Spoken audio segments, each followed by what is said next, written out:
What's going on, everybody? B. Scott, I'm here with Godzilla. And on today's show, we got Thursday night football preview. We got the Green Bay Packers on the road against the Arizona Cardinals.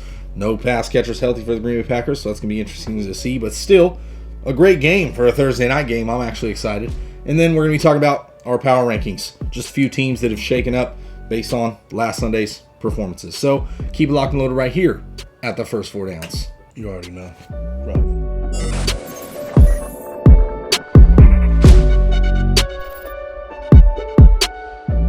What's going on, everybody? Welcome back. B. Scott, G.O.D. here, and we're going over the Thursday night football matchup and some power rankings. Talking about a few teams that have shaken up the top 10. So before we get to today's content, don't forget, like the video, subscribe, share, thumb bell, all that good stuff, and then comment. If there's a team that you believe should be in the top 10 that we didn't mention, drop in the comment section. We'll be glad to give you our opinions on it. So, of course, if they ain't in the 10, they probably suck. Yeah, exactly. So let's dive right into the Thursday night football matchup. We'll start with that. We got the Green Bay Packers on the road against the Arizona Cardinals. Arizona minus 6.5 in the game. 50.5 over under. This line's actually moved 3 or 4 points just in the last coming days. We know no Allen Lazard. No Davante Adams in this game. Can Green Bay keep it close on the road with a short week, lack of practice, and lack of pass catchers? Yeah, I don't know. This was one of the games that would have been one of the more exciting games on the slate for the season. Yeah. Had Davante Adams and Lazard been able to make this trip, you look at Lazard the last couple of games, he started to really step it up in his efforts of being that secondary pass catcher that Aaron Rodgers needs in that offense because Tanyan completely disappeared. So, Lazard stepping up where he was at before he got that abdominal injury last year was a great sign, and a great sign that they could blow out teams again. You know what I'm saying? Not just winning by a marginal score or whatever. But you look at this game as a total. You got Arizona playing wherever, very good. They are 2-1 against the number at home, winning by an average of 11 points. So that's one thing, right? You know what I mean? But the Green Bay Packers on the season are 3-0 on the road, winning by a margin of 5 points. So without these pass catchers, I don't know. I think that, honestly, in my opinion, they probably get hit in the mouth like they got hit in the mouth week 1. It's a scary thing, you know what I mean? You look at Randall Cobb, only 3 catches prior, on the season in every game, you know what I mean? Up until this point. Can he be that trusted guy that Aaron Rodgers is looking to? You know what I'm saying? This is not a secondary player. This is going to be the number 1 target. Can he handle the smoke with Arizona secondary? I don't think they up to this task, to be honest with you. Robert Tonyan, Equinemius St. Brown, Equinemius. Yeah. Can these guys really get it done? We know that MVS is on this plane on the road. He did make the trip, but he's been on the IR with a hammy or whatever injury he has this time. You know what I'm saying? So hopefully he does make this game, but is he going to be really a factor in this game? I really don't know. I personally have the Arizona Cardinals winning by 2 touchdowns. Okay. I can see that, but this is my thing. I think Green Bay Packers are going to have a pretty good game plan. First off, we know the Arizona Cardinals. They allow some running backs running room. I want to say that they allow over 5 yards per carry on average to the running back position. Aaron Jones has really struggled over the last couple of weeks. They not necessarily struggled, but they haven't really utilized him, especially early on in the season. I think this is a game, if you're going to have a chance at hanging with the Arizona Cardinals, they need to run the football.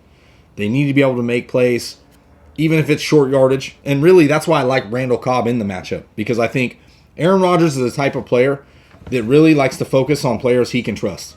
And that's why he likes Randall Cobb being there anyway.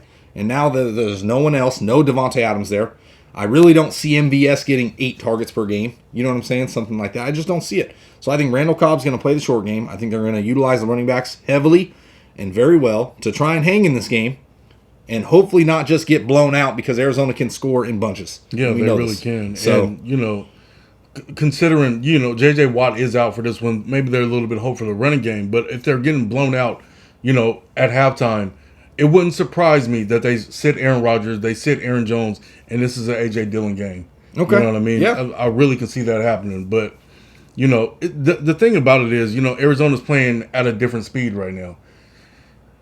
Well, they're lackluster, and they put up 31 snooze points on the Houston Texans. I mean, they were down 5-0 in that game. Yeah, that one game that they didn't cover, it was against Minnesota at home.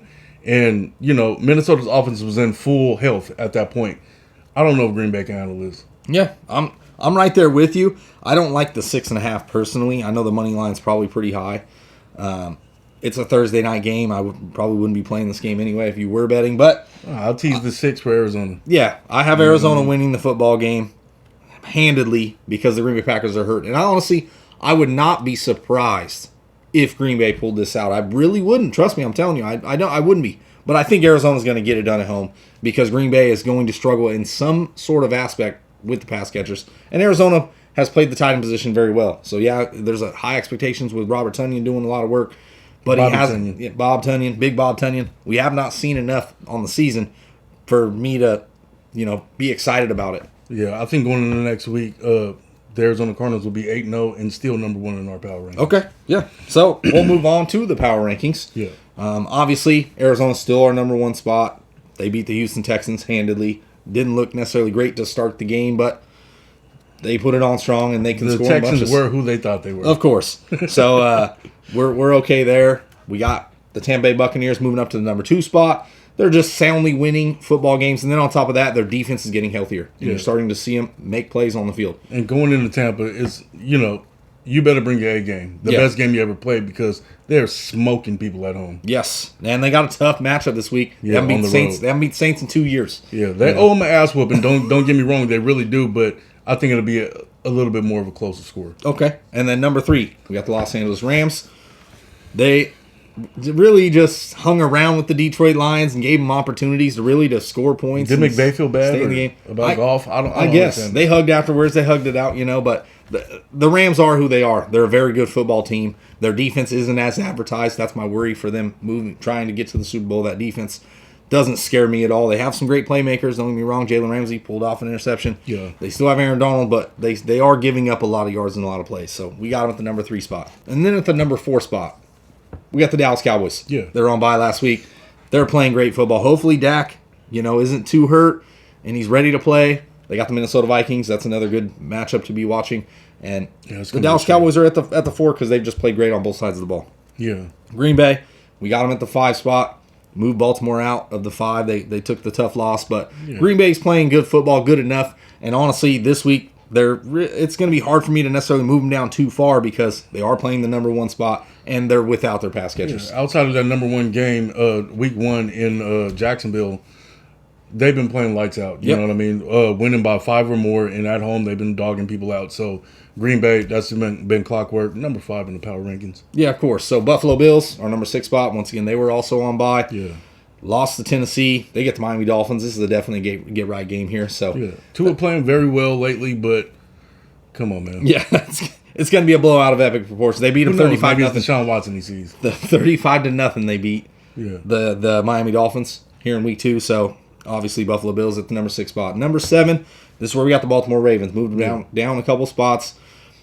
We're starting to see that the run game is playing a factor in this offense. And really, the defense doesn't scare anybody. They've given up 400-plus passing yards to 3 different passers on the season so far. And Lamar Jackson, yes, he's a great player, and he's doing as much as he can do. But you're not going to win a lot of football games leaning on one person, a la the Kansas City Chiefs. So, well, I'll say this. I'll say when you play divisional games and a certain thing has changed for another team, obviously Jamar Chase, 8 catches, 201 yards, and a touchdown. They burnt it up against his team. I don't think they were expecting that and, not really game planning for the Cincinnati Bengals.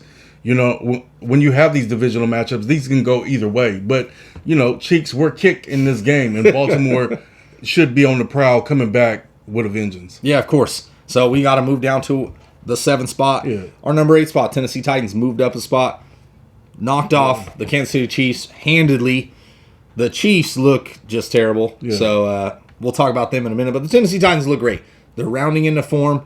Julio Jones, albeit is going to probably be banged up most of the year, in and out of the lineup. But, hey, when he's on the field, he's still a dynamic player. Yeah, even half of Julio Jones is better than half the league. Yeah, because he opens up the field. You see A.J. Brown get off. It was his first game getting off this season. It was at the expense of Derrick Henry a little bit. But, the biggest thing about that game was, 3 of the cornerbacks was down for Tennessee.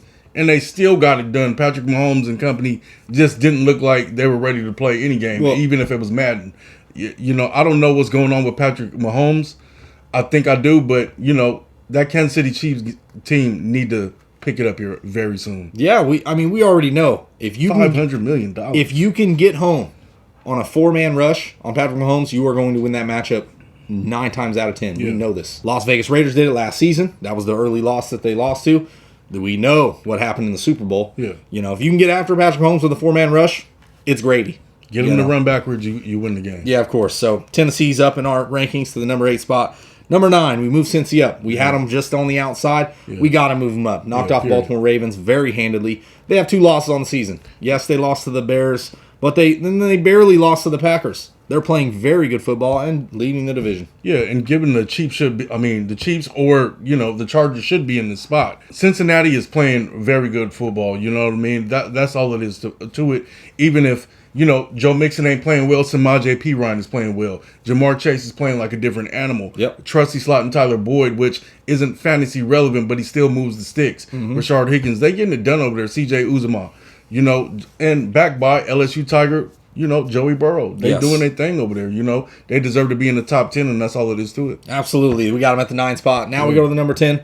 We moved Las Vegas Raiders up. We got the Chargers just on the outside. They were on bye. We got to give it to Las Vegas Raiders. The Chargers didn't lose a game or win a game, but the Raiders won a really good game. You know what I mean? So I feel like they should be in the 10 regardless. Yeah, of course. They knocked off the Philadelphia Eagles. Won handedly in the game. And to be honest, at the box score you see, they lost by 11. Really, they were down by 3 scores at one point. So Raiders look like the sound football team that we hoped they would be in the beginning of the season. We had the little mix-up. Obviously, the John Gruden, information. That's what I was just going to say. Even though they only won by 11, they won by a mile, just overcoming losing their head coach and the controversy surrounded behind it. Yeah, of course. So Las Vegas Raiders up, looking like they're going to make that playoff run, possible wild card team especially. So that's been the Thursday Night Football preview. We got the power rankings stuffed in there, rearranged, shifted, ready to go, head into week number 8. So once again, if you like the video, don't forget, subscribe, share, thumb bell, all the good stuff, and then comment. There's a team that you think should be in our top 10. Drop in the comment section. We'll be glad to give you our opinions. Yeah, because I'm going to start hitting them comments. So let's go. There we go. So for the first 4 downs, it's B. Scott. G.O.D. And we out. Yeah. See you Saturday.